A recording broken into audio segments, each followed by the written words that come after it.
A 14-game slate can be both a blessing and a curse. It is a blessing in that we have really good options available to us both from a hitting perspective and a pitching perspective.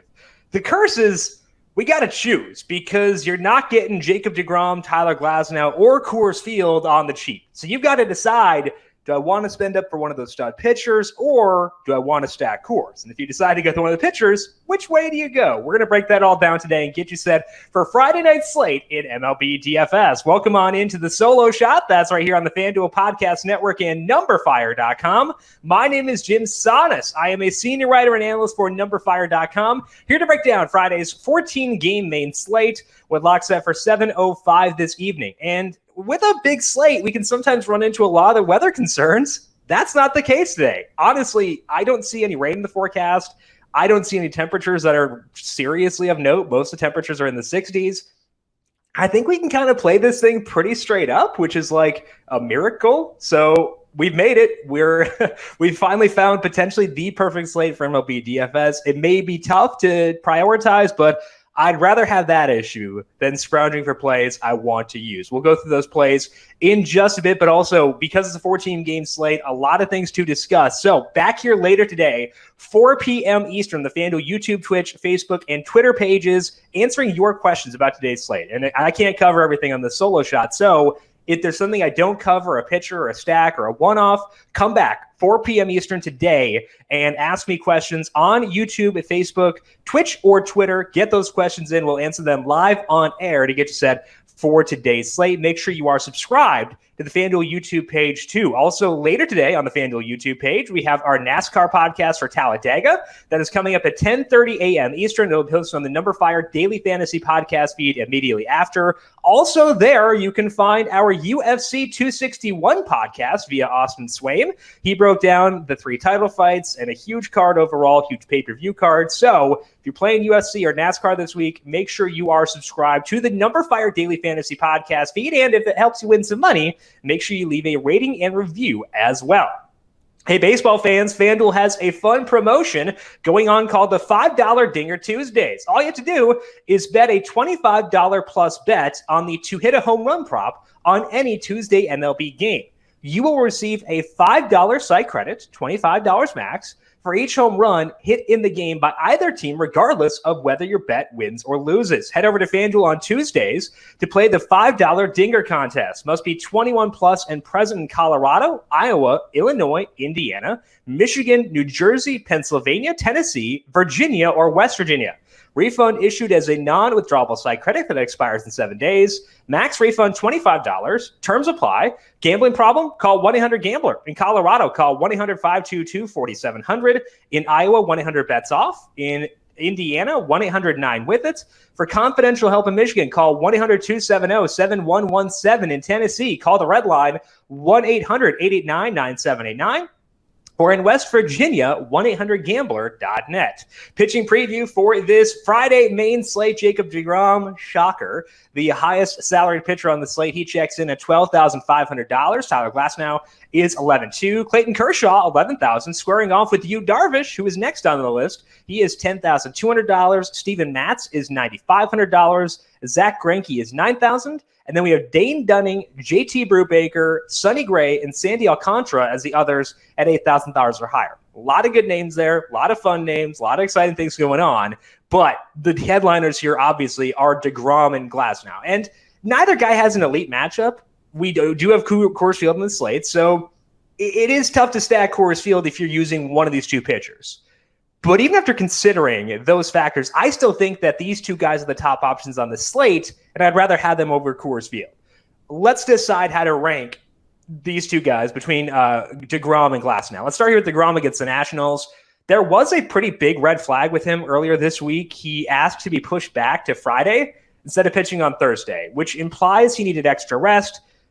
Generally not a good thing when pitchers need additional rest. So wanted to dig into the most recent start for deGrom. Nothing stands out as being ultra concerning. His fastball velocity was still very good. It was actually up from his previous start, 99.1 miles per hour there. So it doesn't look like anything happened there that should really concern us. I'm going to proceed as if deGrom is good to go, but that thing will stick in my mind that he did ask to be pushed back. He's continued doing what he did at the end of last year, where he has been just blowing people away with his fastball. He's had his fastball usage high for his past 10 starts now, and in that time, he has a 45% strikeout rate. I remember when 35% was a high strikeout rate. It's now 45%, and he had 2.11 skill interactive ERA. The Nationals, just a mediocre matchup, a 99 WRC plus with a 22% strikeout rate. So not a plus matchup, but not a negative either. The only downside I see with deGrom is the concern around his needing an extra day of rest. That does stick in my mind.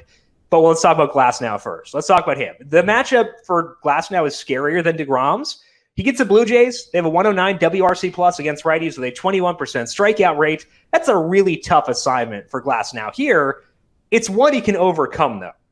We're up to a four-start sample now on Glasnow with his new slider, and in that time, he has a 2.36 skill interactive ERA with a 40% strikeout rate. So the strikeout rate not quite as high as deGrom's, but neither is his salary at $11,200. One thing you will see with pitchers who use a lot of sliders is you will often see more hard contact against them. That has not happened with Glasnow yet. His barrel rate against is 2.1%. The only thing missing for Glasnow's profile is that he just needs to be more efficient with his pitches. He's gone longer than 6 innings just once so far this year. That is despite throwing 100 pitches twice. So that's the one concern I have with Glasnow outside of the matchup with the Blue Jays. So how do we rank these guys? For me, it might be anecdotal, but I am going to go with Glasnow first. The pushback for deGrom is concerning. He had 7 days before his previous start, then he wanted an additional day this time. It makes me a bit unsettled.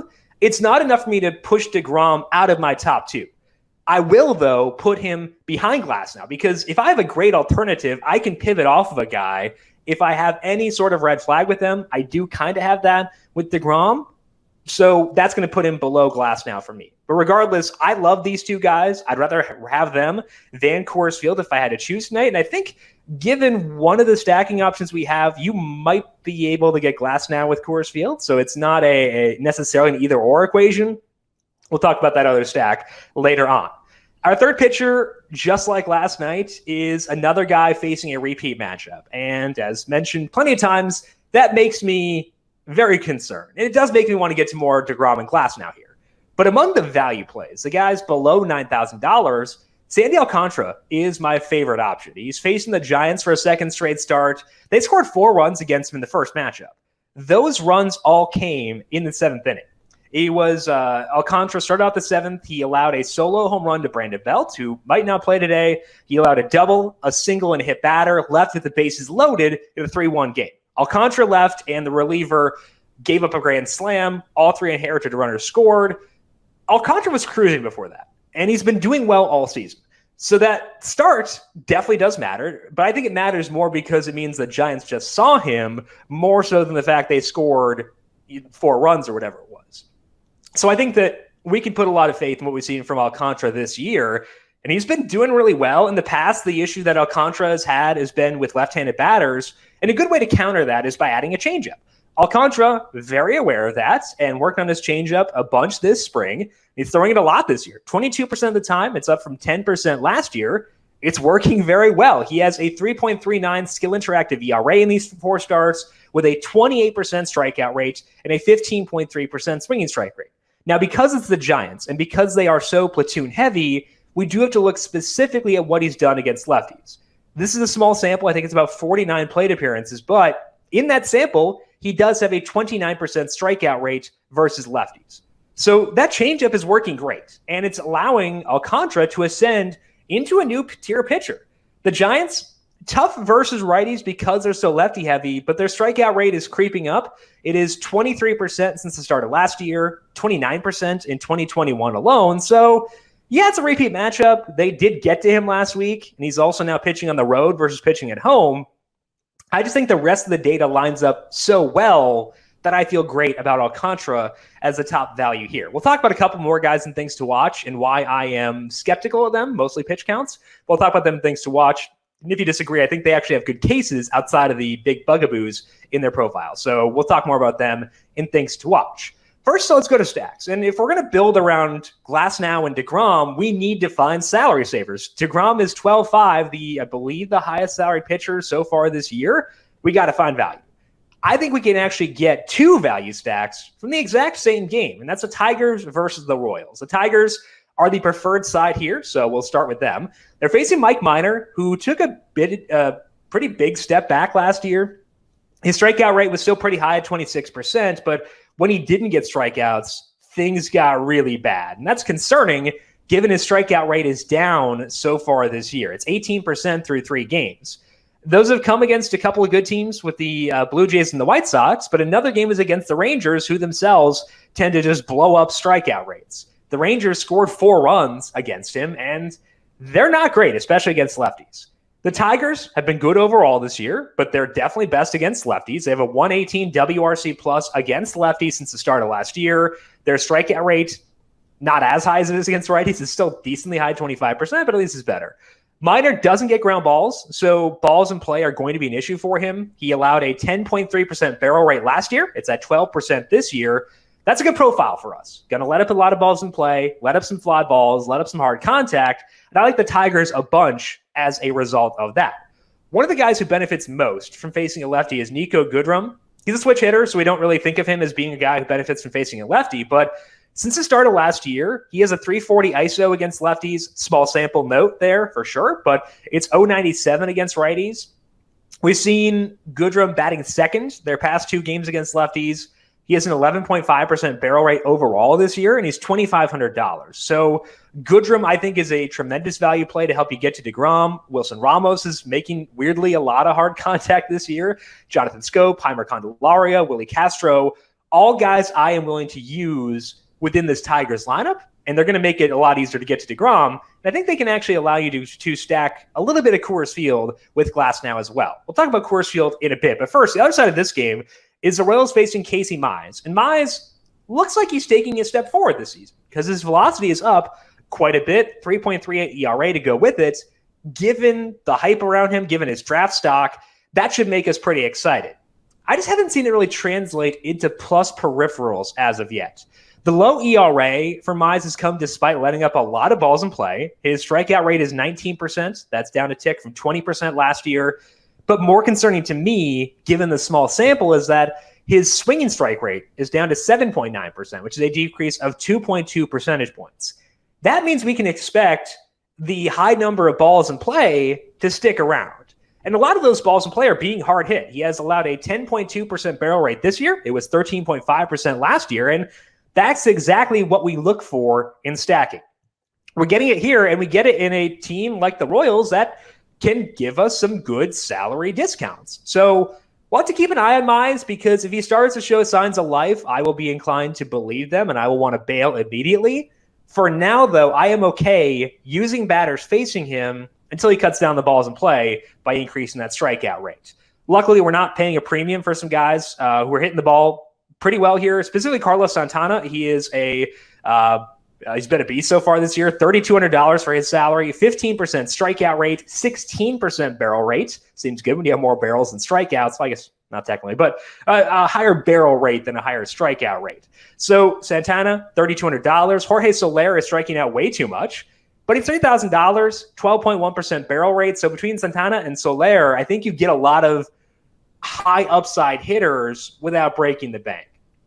So I prefer the Tigers over the Royals straight up, but also because the Tigers do carry lower salaries. But I think both sides of this game, very stackable and very in play for this slate. And I think they do help you a lot in trying to get to Glasnow and deGrom. And you can also use them as a lower salaried stack to get up to a higher salaried second stack. So let's talk about Coors Field. Talk about the Phillies here, because they're facing German Marquez at Coors Field, and Marquez is doing what we want here at the solo shot. He is cutting back on his sinker usage, throwing more four-seam fastballs. Bless him for that. Unfortunately, it has not led to good peripherals as of yet. In the 4 starts for Marquez, he has a 4.70 skill interactive ERA. His strikeout rate is 21% with a 9.4% barrel rate allowed. He is getting a lot of ground balls, which is not ideal for stacking, and that might be why his ERA is good, despite making 3 of his 4 starts at Coors Field. I'm just not sure if that'll stick, if he keeps letting up such a high barrel rate overall. It's a tough matchup for Marquez facing the Phillies. They have a 108 WRC plus against righties. I don't think this spot is good enough to prioritize it over Glasnow and deGrom. It is good, though, if you've got the salary. And I think that we can make this work. Like if you go Glasnow, Tigers, you can go Phillies for your second stack in there. I would be inclined to do so. So I would take some swipes at the Phillies where you can, and I will be trying to get there for tonight. With Marquez, we have pretty even platoon splits against him, which means we can feel good about using both the righties and the lefties on this team.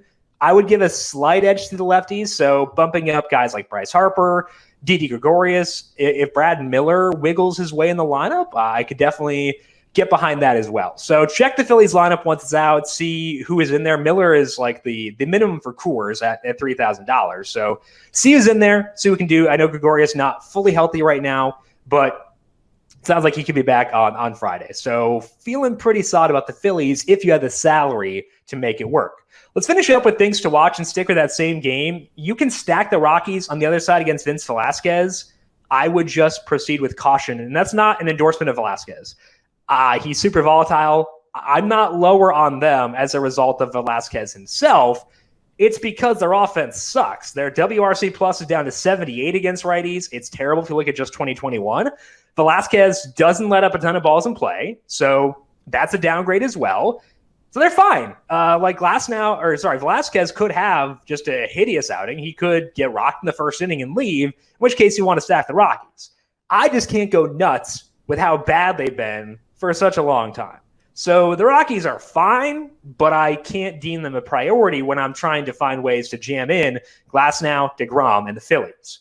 There were some other lower salary pitchers outside of Alcantra who get strikeouts we could have considered here. I'm just worried about the pitch count for pretty much all of them. Those guys are Sonny Gray, Huascar Ynoa, JT Brubaker, and Dane Dunning. All those guys have good strikeout rates, and they're high enough where we could consider them in DFS. But Gray, 71 pitches his first start off the injured list. Ynoa is maxed out at 82 in his 3 starts. Brubaker's max is 83, and Dunning is 75. I'd expect that one to remain low specifically. So if you get a read on these guys' pitch counts and say, okay, the training wheels are coming off this week, they're going to let these guys go, feel free to use them. I just have fewer concerns around Alcantra than I have around them. So I'm not going to use these guys personally, but if you get to read their pitch counts will go up, you have the leeway to use them because their profiles are good based on the strikeouts they're getting. I just can't get there because of pitch count concerns that I think are probably going to stick around for a while. Finally, assuming that Dylan Cease does wind up starting for the White Sox tonight, it's the assumption, but it's not on their website as of yet. I'd be okay using the Rangers against him. They strike out a ton, which is why I can't be higher on this stack, but Cease still struggling. His velocity is actually down a bit this year. It's led to a 4.86 skill interactive ERA with a 24% strikeout rate and a 14% walk rate. That means he's not letting up enough balls in play. Again, is another reason why this one is lower, but there is blow-up potential, which is why I do want to go here. Willie Calhoun back in the fold at $2,400. Hasn't done much, but I still believe in the talent. Joey Gallo, no extra base hits so far this year. He's $3,000. I feel like it's kind of like the Matt Chapman situation earlier this year where I was like, I'll begrudgingly use you because I'm going here, but I don't necessarily want to use you. I think it's no extra base hits against righties specifically, but I'm not seeking him out, but I will use him if I'm stacking the Rangers. I'm very down for Nate Lowe. David Dahl doing well enough for me to consider him as well. So we can go with the Rangers. Some Gallo in there, but I'm not necessarily super eager to get there just because the early returns have been really, really rough thus far. But other Rangers in play for today. That is all the time that we have for today here on the Solo Shot. But as a reminder, we are back again with you 4 p.m. Eastern today to break down tonight's slate for MLB DFS. If there was someone I did not discuss, feel free to hit me up there and pick my brain about them. That'll be 4 p.m. on YouTube, Twitch, Facebook, and Twitter to search for FanDuel on those platforms. And make sure you are subscribed as well. Check out our NASCAR and UFC podcasts on the numberFire Daily Fantasy Podcast feed. If you have questions for me, I am on Twitter at Jim Sannes, JimSannes. You can also follow the FanDuel Podcast Network at FanDuel Podcast. Big thank you to Calvin Theobald, our video producer, for running the video side of things here today. Thank you, Cal, as always. And thank you to everyone for tuning in. Good luck to you with your MLB DFS lineups for tonight. Have a fantastic weekend. We'll talk to you once again on Monday. This has been the Solo Shot right here on the FanDuel Podcast Network.